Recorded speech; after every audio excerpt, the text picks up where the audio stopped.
And with us now in studio to respond to that interview and talk about the job action by thousands of employees is a negotiator for the Canadian Union of Postal Workers, Jim Gallant. Mr. Gallant, thanks for being here. Thank you. So before you dissect everything that you heard, and I saw you furiously scribbling down notes there, do you take any comfort in hearing Mr. Hamilton say that the majority of those cuts will come by attrition, and he points out that about 14,000 14,000 of your employees are set to retire within the next 5 years?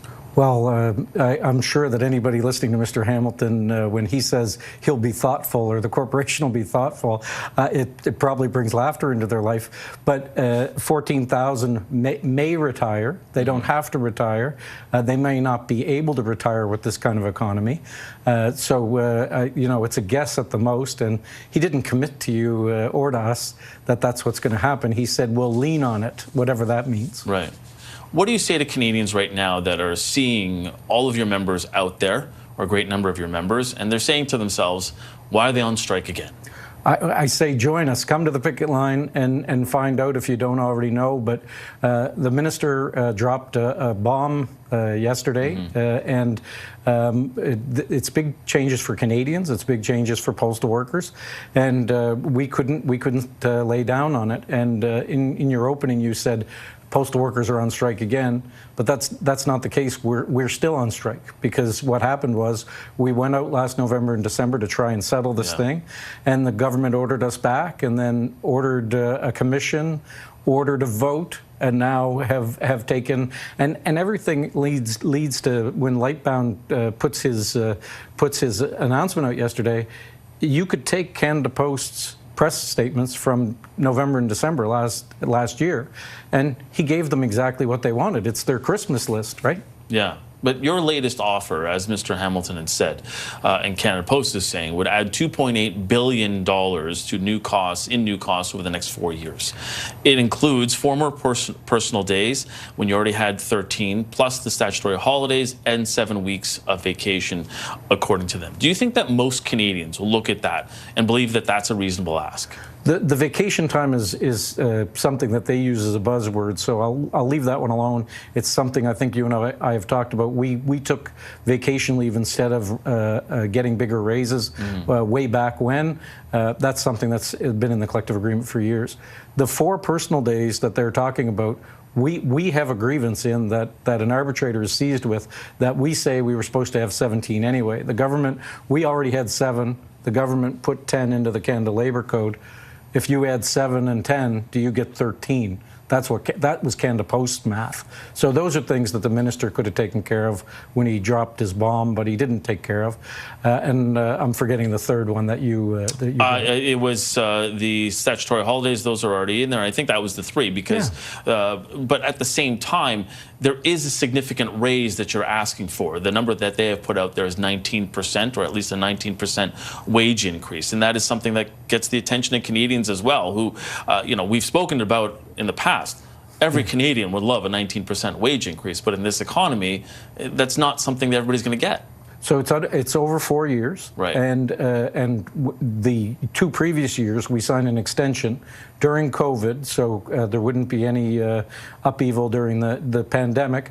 And we took 2 and 2 during the pandemic. And during the pandemic, the inflation rate on those 2 years was 6.5 and 4, or 4.5. So you end up with we're trying to make up for, and the corporation agreed when we signed that extension that we were going to take care of it when the new collective agreement came in. So 19% over 4 years. When you think that we lost probably 6 or 7% back in those 2 years of extension, it's not a big number. But a lot of Canadians did at the same time, but they're not getting that kind of recoup that you're asking for right now. And I think a lot of Canadians will look at this and the financial situation that we're seeing Canada Post in right now.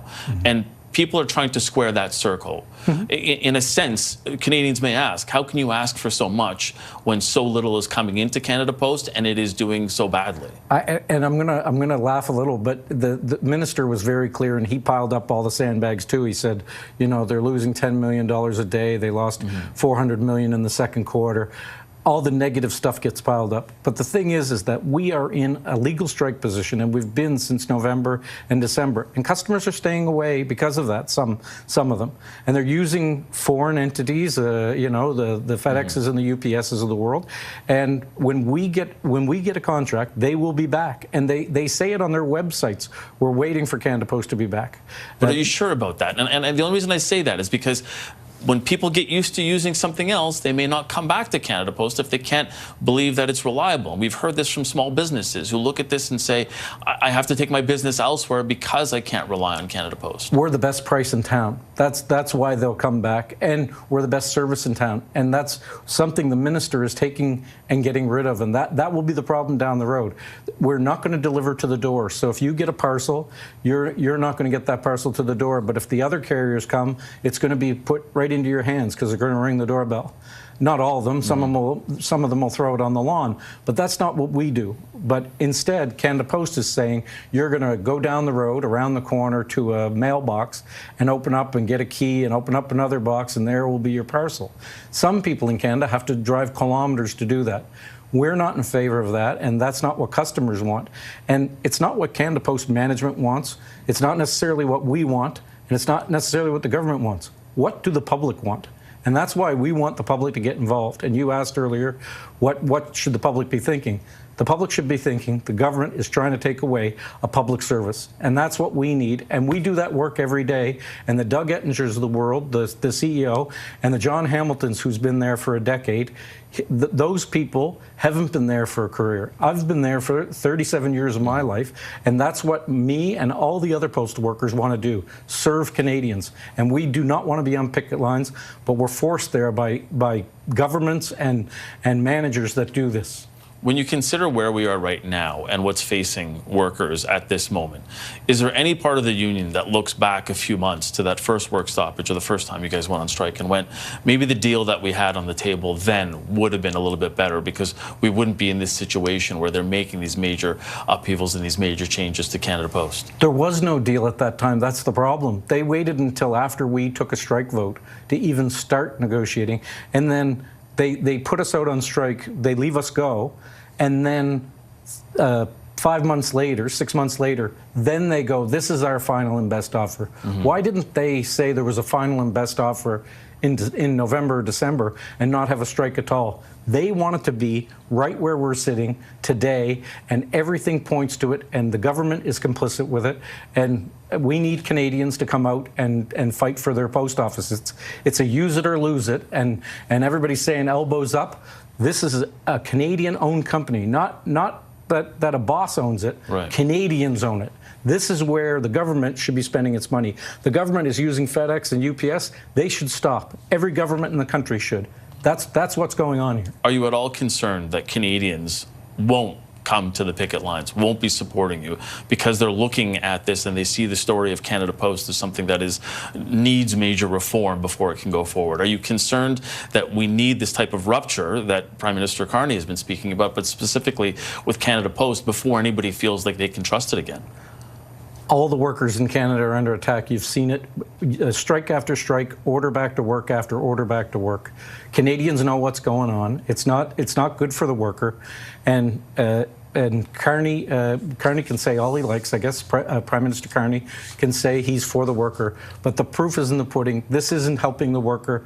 The minister yesterday, when he made his announcement, said, "Oh, I hope this will get the parties closer together." How tone deaf do you have to be to give the employer everything that they want and say that the union is going to then be closer? Last question. So this won't get you back to the table. I think we need to get back to the table. No matter what it is, we need to get back to the table. Did the minister help anything? No. Right. Okay. Jim Gallant, he's a negotiator for the Canadian Union of Postal Workers. Thanks for being here. Thank you. Appreciate that.